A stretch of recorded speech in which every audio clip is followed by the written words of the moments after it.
மகாலி அமாவாசைன்னு சொல்லுவோம். எந்த மாதம் வரும்? புரட்டாசி மாதத்தில் ஒரு அமாவாசை ஒன்று வரும், மகாலி அமாவாசைன்னு சொல்லிட்டு.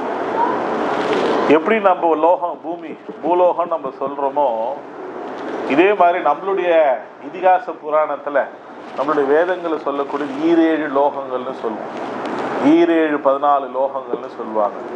மேல் நோக்கி 4ஆகவும் 7ஆகவும் கீழ் நோக்கி 7ஆகவும் சொல்லுவாங்க.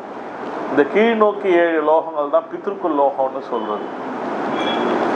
எங்க இருக்குது டெலஸ்கோப்பில் காட்டுன்னா அது கண்டுபிடிக்கிற அளவுக்கு இன்னும் டெலஸ்கோப் வரலன்னு தான் நான் சொல்லுவேன். இருக்குது, ஆனால் அதை கண்டுபிடிக்கிற அளவுக்கு இன்னும் நமக்கு டெலஸ்கோப்லாம் உற்பத்தி ஆகலைன்றது தான் நிஜம்.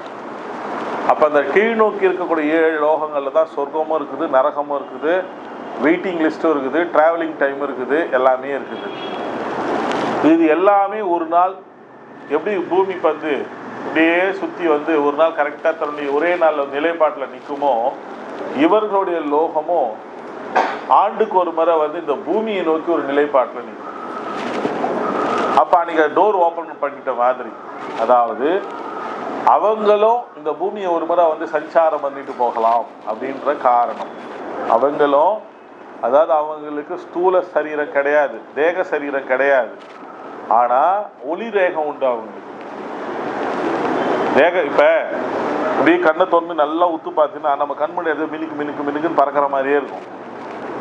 நல்லா வெயிலில் பாருமா, அப்படியே கண்ணை திறந்து பார்த்தா மினுக்கு ஏதோ இருக்கிற மாதிரியே இருக்கும் குட்டி குட்டியாக.